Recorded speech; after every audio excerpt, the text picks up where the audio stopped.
আপনি দেখেন যখনই কোনো কিছু কম শক্তি হইতে থাকে তখন সরকারের মধ্যে থেকে তাদেরকে শক্তিশালী করার জন্য একটা চেষ্টা করা হয়। যেমন আমি উদাহরণ দেই, আওয়ামী লীগকে নির্বাহী আদেশে নিষিদ্ধ করা হবে, এটা সেপ্টেম্বরের বৈঠকেই মোটামুটি এটা নিয়ে আলোচনা হয়েছে।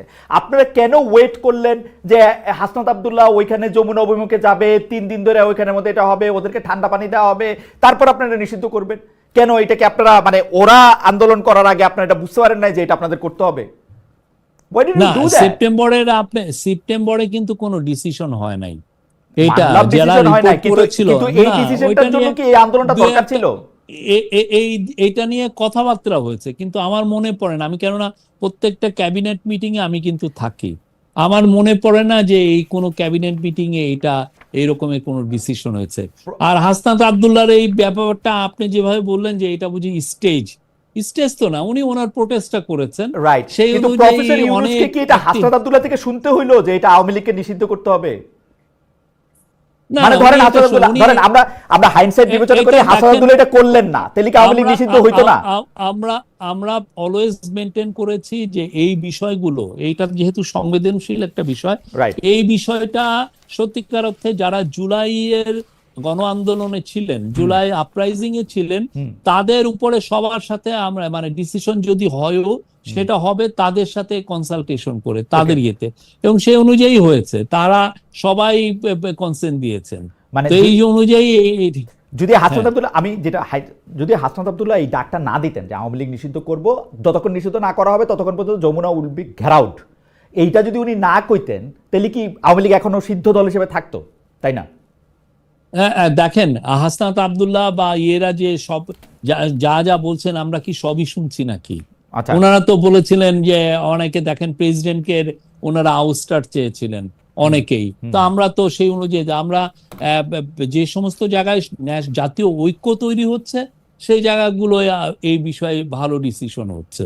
মানে প্রেসিডেন্ট সরানোর সাথে এইটাকে আপনি তুলনা করলে সেটা ইন্টারেস্টিং। তো প্রেসিডেন্ট সরানোর ক্ষেত্রে যেহেতু বিএনপি চায় নাই সেজন্য আপনারা প্রেসিডেন্ট সরাইতে পারেন না, ওরা তো চাইছিলই। এই ক্ষেত্রে যেহেতু বিএনপিও চাইছে সরাই দিতে সেজন্য আপনারা সরাইছেন, ব্যাপারটা কি এরকম? না, আমরা বললাম তো এগুলো যত ডিসিশন হয়েছে সব জায়গায় আমরা সবার সাথেই কথা বলেছি এগুলো ক্ষেত্রে। আর এইটার প্রসঙ্গেই একটা সম্পাদক পরিষদ আজকে একটা প্রেস রিলিজ ইস্যু করেছে, আপনি নিশ্চয়ই দেখেছেন, যে আওয়ামী লীগের কার্যক্রম নিষিদ্ধ ঘোষণা করা হয়। সন্ত্রাসবিরোধী অধ্যাদেশ 2025-এর গেজেটের প্রকাশের পর তারা দেখা যাচ্ছে যে অধ্যাদেশে একটি ধারা সংযুক্ত হচ্ছে, সেটা হচ্ছে উক্ত সত্তা কর্তৃক বা উহার পক্ষে সমর্থনে কোনো প্রেস বিবৃতির প্রকাশনা বা মুদ্রণ কিংবা গণমাধ্যম, অনলাইন সামাজিক যোগাযোগ মাধ্যম বা অন্য যে কোনো মাধ্যমে যে কোনো ধরনের প্রচারণা অথবা মিছিল সমাবেশ বা সংবাদ সম্মেলন আয়োজন বা জনসম্মুখে বক্তৃতা প্রদান নিষিদ্ধ করিবে। এইটা ব্যাপারে তারা মনে করতেছেন যে এটা অপব্যবহার হবে, এটা স্বাধীনতার এটা শঙ্কা সৃষ্টি করবে। আপনার কাছে কি মনে হয়? মাহফুজা নাম সভাপতি এবং দেওয়ান হানিফ মোহাম্মদ সাধারণ সম্পাদক পরিষদের পক্ষে এই বিবৃতি। না, এটা কেউ যেটা ব্যান্ড হয়ে যায় যে সংগঠন যারা কার্যক্রম, আপনি দেখেছেন কেউ জেএমবির কার্যক্রম কেউ কভার করে বাংলাদেশে? জেএমবি তো ব্যান্ড অর্গানাইজেশন। তারপরে হরকতুল জিহাদ আল ইসলামী বাংলাদেশ ব্যান্ড, কেউ কি ওদের এই কার্যক্রম কেউ কি করে বলে যে এর লিডার এখানে কথা বলেছেন বা এরা? আমার যতদূর মনে হয় হিজবুত তাহরির মিছিল করছে, সেই খবর ছাপা হয়েছে পত্রপত্রিকায়। এটা দু একটা হতে পারে, বাট এদের নিয়মিত ছাপা হয়েছে ভাই, নিষিদ্ধ ঘোষিত জেএমবি সংগঠনের এই কার্যক্রম ছাপা হয়েছে, এটা লেখা হয়েছে। প্রমোশনাল কোন রিপোর্ট আমরা দেখি নাই, বা এদের লিডার আমরা যেটা দেখেছি যে এই অনেকে শেখ হাসিনার যে যেই জিঙ্গোইস্টিক যেই উনি যেই ভায়োলেন্সকে ইনসাইট করে যেই স্পিচ দেন সেগুলো অনেকে কভার করেছেন। আমি দেখি নাই মানে জিঙ্গোইস্টিক কথা সেটা এরকম ছাপা হয়েছে প্রমোশনাল ওয়েতে, অনেকে করেছে, আমাদের কাছে এভিডেন্স আছে প্রমোশনাল ওয়েতে। মানে এটা এই ব্যানের আগে, আমি বলছি ব্যানের আগে এটা প্রমোশনাল ওয়েতে করা হয়েছে, এটা আপনি বলছেন। প্রমোশনাল কি, ওনার স্পিচটা দিয়েছেন, উনি সমানে আমাদেরকে জঙ্গি বলছেন, আমাদেরকে আমাদেরকে এটা বলছেন, এগুলো অনেকে কভার করেছেন, ওনার স্পিচের ভিডিও ক্লিপিং অনেকে দিয়েছেন। এই গত কয়েক বছরে বিগত সরকার নানা রকম আইনি মারপ্যাচ করে এগুলি নানা ধরনের কাজ করছে, যেখানে হামলা মামলা যেখানে যা দরকার প্রয়োগ করে দেশে কোনো মিডিয়া যাতে বিএনপির ভারপ্রাপ্ত চেয়ারম্যান তারেক রহমানের সংবাদ বক্তব্য প্রকাশ করতে না পারে সেই ব্যবস্থা করছিল। আপনি পৃথিবীর অন্যতম সেরা সংবাদ সংস্থা এএফপির ব্যুরো চিফ ছিলেন বাংলাদেশে, আপনি জনাব তারেক রহমানের সংবাদ কিভাবে ডিল করতেন বা কিভাবে প্রকাশ করতেন এই অবস্থার মধ্যে? না, আমরা তারেক রহমানের একটা রিপোর্ট করেছিলাম। আমি এই যে 2024 সালের ইলেকশনের সময় আমি তার সাক্ষাৎকার নিয়েছি। তো সেই সাক্ষাৎকার আমরা লন্ডন থেকে আমরা তার সাক্ষাৎকার আমরা নিয়েছি। লন্ডন থেকে বাংলাদেশের পত্রপত্রিকাগুলি হ্যাঁ। ক্যারি করছিল এটা? আমি জানি না, আমার ইয়ে নাই, বাট এটা আমরা এটা ইন্টারন্যাশনালি আমরা করেছি। তার ইয়েতে বোধহয় কত 3রা জানুয়ারি 2024 এসছে, 3রা না বা 2 আমরা ওনার সাক্ষাৎকার নিয়েছিলাম। 3রা জানুয়ারি 2024 আপনারা সাক্ষাৎকার নিয়েছিলেন, মানে এটা তারেক রহমানের সাক্ষাৎকার লন্ডন থেকে নেওয়া হয়েছিল। লন্ডন থেকে নেওয়া হয়েছিল। সেটা কি ওইটা যেটা তারেক সাহেব হচ্ছে লিখিত পাঠাইছিলেন বিভিন্ন জায়গায়, আমরা দেখতে পেয়েছিলাম যে একটা লিখিত প্রশ্ন লিখিত উত্তর, সেটা নাকি আপনারা উনাকে আসলে টেলিফোনে বা সামনাসামনি বসে অডিও ওরকম কোনো সাক্ষাৎকার, নাকি এটা ইমেলের মাধ্যমে ওনার একটা সাক্ষাৎকার বিভিন্ন জায়গায় পৌঁছাইছিল, কেউ তার এটা নেয় নাই, এটা আরো 2-4টা জায়গায়ও ছাপা হয়েছিল, ওইটা কি ওইটা? না না, আমরা অ্যাপ্রোচ করেছি, আমরা ওনার সাথে অ্যাপ্রোচ করেছি, আমরা ওনার ওইখানে ফটোগ্রাফারও পাঠিয়েছি। উনি ফটো শুটও হয়েছে, উনি ওইখান থেকে ফটো দিয়েছেন ইয়েতে। আমার মনে হয় না বাংলাদেশে পত্রপত্রিকা আমি এটা দেখেছি। যাই হোক, শফিক ভাই, বিএনপি নেতা ইশরাক হোসেনকে আসলে মেয়র পদে নিয়োগ দেওয়া হচ্ছে না, বলা হচ্ছে জনাব আসিফ মোহাম্মদ সজীব ভুঁইয়া এটা দিচ্ছেন না, কারণ আসিফ মোহাম্মদ সজীব ভুঁইয়া তার নিজের লোকদেরকে মেয়র পদমর্যাদার লোক বানান। দক্ষিণে তাকে মেয়র পদে সকল কিছু থাকা সত্ত্বেও সেটা উনি একলা দিচ্ছেন না, উত্তরে তিনি তার পছন্দের একজনকে, যারে নিয়ে আসলে অনেক কথা আছে, তাকে ইনি প্রশাসক বানাইছেন। এইটা আপনি আসলে কিভাবে দেখেন? মানে ইশরাক হোসেনকে আসলে মেয়র পদে এটা দিতে দেওয়া হবে না কেন? এটা কি উপদেষ্টা পরিষদের সিদ্ধান্ত নাকি এটা আসিফ মোহাম্মদ সজীব ভুঁইয়ার একক সিদ্ধান্ত? না, আসিফ মোহাম্মদ সজীব ভুঁইয়া কি এটা করছেন তাও তো, মানে এটা তো আপনি বললেন, এটা তো এক ধরনের অ্যালিগেশন, এটা কি ঠিক কিনা? আমার যেটা মনে হয় এটা একটা লিগাল ইস্যু আছে। আমাদের ল অ্যাডভাইজার এখন সম্ভবত বাইরে আছেন, উনি আসলে উনি এটা বলতে পারবেন এটা লিগাল ইয়েটা কি, কোথায় লিগাল সমস্যা আছে, এটা উনি হি উইল এক্সপ্লেইন। শফিক ভাই, আদালতের সেম রায়ে জনাব শাহাদাত হোসেন চট্টগ্রামে মেয়র হয়েছেন, একই রায়ে ইশরাক হোসেন কেন হইতে পারবেন না? মানে আমার একটু বুঝাই বলবেন, আমার অনেক কৌতূহল। ধরেন আইনের ব্যাখ্যা বা ফাইনালি কি হলো এরকম, এটা এমন যে এমন অনেক রায় আছে যে একজনের জন্য এটা খাটে, আরেকজনের জন্য নাও খাটতে পারে। তো এটা একটা লিগাল একটা ইন্টারপ্রিটেশনের বিষয়। সেই লিগাল ইন্টারপ্রিটেশনটা আপনি 1-2টা দিন ওয়েট করেন। আমাদের ল অ্যাডভাইজার আসতেছেন, উনি সাউথ আফ্রিকা গিয়েছেন, উনি আসুক, উনি এটা এক্সপ্লেন করতে পারবেন।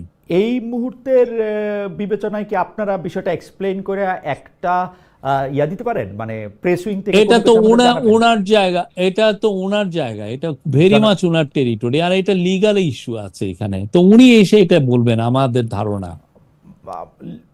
মানে উনি তো আদালতের রায়, মানে সুপ্রিম কোর্টের রায় তিনি আসলে এটাই তো বললাম আমি, তো এই যে লিগাল ইস্যুগুলো তো ওনারা ডিল করেন। সুপ্রিম কোর্টের উপর কোর্ট আছে কি না, মানে এইটা না কোর্টের এটা না, আমি বলছি যে উনি এসে এটা জানাতে পারবেন, যে ইন্টারপ্রেটটা উনি করতে পারবেন, উনি সাংবাদিকদের কোশ্চেন নেবেন, কোনো চিন্তা। আমরা যথেষ্ট ট্রান্সপারেন্ট করবেন। আপনার যেটা হচ্ছে যে 2-1 দিন দেরি হচ্ছে, উনি আসুক, কথা বলবেন উনি। শফিক ভাই, সরকারের সবশেষ ঘোষণা অনুযায়ী জুনের 10 তারিখের মধ্যে জুলাই ঘোষণাপত্র প্রকাশ করতে হবে। গেল রাতে এক ফেসবুক পোস্টে আমরা জাতীয় নাগরিক পার্টির যিনি আহ্বায়ক আছেন জনাব নাহিদ ইসলাম, তারা বলেছেন যে জুলাই ঘোষণাপত্র ছাড়াও জুলাই সনদ, স্থানীয় সরকার নির্বাচন, গণপ্রশাসন নির্বাচনের কথা বলেছেন। আমরা দেখতে পাচ্ছি যে জনাব মির্জা ফখরুল ইসলাম আলমগীর, বিএনপির যিনি সেক্রেটারি জেনারেল আছেন, তিনি বলছেন সুপরিকল্পিতভাবে জাতীয় নির্বাচন পিছিয়ে দেওয়ার পায়তারা চলছে। আপনি বিষয়টি একটু বলবেন যে আপনারা আসলে কিভাবে দেখেন? 10 জুনের মধ্যে কি জুলাই ঘোষণাপত্র প্রকাশিত হচ্ছে? 10 জুনের মধ্যে জুলাই ঘোষণাপত্র প্রকাশিত হওয়ার পরে আসলে নির্বাচনটা কি ডিসেম্বর, জানুয়ারি, ফেব্রুয়ারির মধ্যে হচ্ছে কিনা? নির্বাচন, আমাদের চিফ অ্যাডভাইজার বারবার বলেছেন যে নির্বাচন ডিসেম্বর থেকে জুনের মধ্যে হবে। আমি ওনার সাথে 9.5 মাসের মতো কাজ করছি। আমি একটা জিনিস বলতে পারি, উনি কথা একটা বললে কথা রাখেন, উনি কথার ব্যত্যয় করেন না। এবং আমি ওনার অভিজ্ঞতায় বলি, আমি একবার ওনার সাথে কথা রাখতে পারি নাই, উনি কিন্তু আমাকে পরে বলছেন তুমি কথা দিলে তুমি রাখতে পারলা না কেন। ওনার এই জায়গাটা আমি দেখেছি। তা আমি আশ্বস্ত করতে চাই যে ইলেকশন ডিসেম্বর থেকে জুনের মধ্যে হবে, উনি এটা বারবার জানিয়েছেন। উনি কিন্তু কখনো কোনো এখানে আপনি কেউ বলতে পারবে না যে উনি একবারও বলেছেন যে ইলেকশন জুন মাসের 30 তারিখের পরে হবে। উনি বলছেন যে ডিসেম্বর থেকে জুনের মধ্যে হবে। তো এটা নিয়ে আমার মনে হয় কোনো ধোঁয়াশার কিচ্ছু নাই। বিএনপি যেটা চাচ্ছেন, এটা আমি যদি পলিটিক্যাল পার্টি হইতাম আমিও হয়তো বা চেতাম, ওনারা একটা ডেট চাচ্ছেন। তো সেটা নিয়ে আমাদের কাউন্সিল অফ অ্যাডভাইজার, বাট আমরা এর আগে কিন্তু অনেকেই মনে করছেন আপনারা একটু বেশি সময় ক্ষমতায় থাকতে চান। না না না, এটা একদমই এইখানে কেউ আসেন নাই যে ক্ষমতা আঁকড়ে পড়ে থাকতে। এটা একটা আমি বলবো যে এটা বাজে ধারণা। সবাই একটা একটা গুরু দায়িত্ব নিয়ে এসছেন এবং দায়িত্বটা কমপ্লিট করে ওনারা চলে যাবেন। আর এই যে নির্বাচনের ডেটটা কেন দেওয়া হয় না, এটা প্রফেসর ইউনূসও কিন্তু এটা নিয়ে কিন্তু এক্সপ্লেন করেছেন। উনি কি বলেছেন? উনি বলেছেন যে এটা ডিপেন্ড করবে যে আমরা কি পরিমাণ রিফর্ম করছি। রিফর্ম মানে পলিটিক্যাল রিফর্ম। আমরা তো এমনি অন্যান্য রিফর্ম গুলো হচ্ছে অলরেডি কন্টিনিউয়াস প্রসেস। অন্য রিফর্মের মানে পলিটিক্যাল রিফর্ম, বিশেষ করে ভোটারের ইয়ের ক্ষেত্রে এইটার উপরে, এটা যখন এটা আমরা মনে হয় যে আমরা জুলাই মাসের দিকে বা জুলাইয়ের শেষের মধ্যে আমরা একটা শেপ দেখতে পারবো। তারপরে আমার মনে হয় যে আরো ক্ল্যারিটি আপনারা দেখবেন। বাট ইলেকশন, আবারও বলি, ইলেকশন উনি যেটা বলেছেন ডিসেম্বর থেকে জুনের মধ্যে হবে, এটার কোনো ব্যত্যয় হবে না। শরীফ, আবার একটু এই যে আপনার জায়গায় আসি, মানবাধিকার, তারপর হচ্ছে জার্নালিজমের এথিক্স এবং রাষ্ট্রের ন্যায় বিচারের জায়গা থেকে। আপনার কাছে কি মনে হয় যে আসলে বিগত সরকারের সময়টা একটা লম্বা সময়, 15 বছর, সেই সময় বিভিন্ন শিল্পী, বিভিন্ন কলাকুশলী, বিভিন্ন সচিব, বিভিন্ন সামরিক সচিব, তারা নানার সময় নানা কারণে সরকারের কেউ ঘনিষ্ঠ ছিলেন, কেউ ঘনিষ্ঠ ছিলেন না। এখন সাংবাদিকদের মধ্যেও কেউ কেউ, তো এইটার মধ্যে কার বিরুদ্ধে মামলা করা হবে, কাকে বিদেশ যেতে দেওয়া হবে, কাকে ছেড়ে দেওয়া হবে এবং কাকে দেওয়া হবে না, এটার মধ্যে কি আপনাদের একটা পিক অ্যান্ড চুজ কাজ করতেছে? যে ঠিক আছে, একে আমার পছন্দ না, তখন আমি নাম দিব তুমি সিনেমায় অভিনয় করছো, তো সিনেমায় যে আরো লোক অভিনয় করছে ওগুলি আমি ভুলে যাব এবং সিনেমায় অভিনয় করার জন্য আমি মামলা দিব, এটা কিরকম হত্যা মামলা? আমরা মনে করি যে মানে হোম মিনিস্ট্রি বা পুলিশ তার কাজে আমরা সাধারণত কখনোই, আমার মনে পড়ে না যে আমরা ইন্টারফেয়ার করি। পুলিশ তার কাজটা করে, তো সেই অনুযায়ী আপনারা দেখছেন। আপনাদের যদি মনে হয় যে আমরা ইন্টারফেয়ার করছি, আমরা ওয়েলকাম জানাই। আপনারা আমাদেরকে বলেন যে না, আপনারা এই জায়গায় ইন্টারফেয়ার করছেন।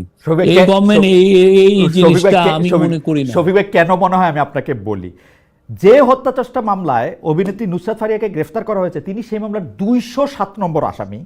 ক্ষমতাচ্যুত প্রধানমন্ত্রী শেখ হাসিনা 17 জন শিল্পী সহ মোট 283 জনকে আসামি করে মামলা করা হয়েছে।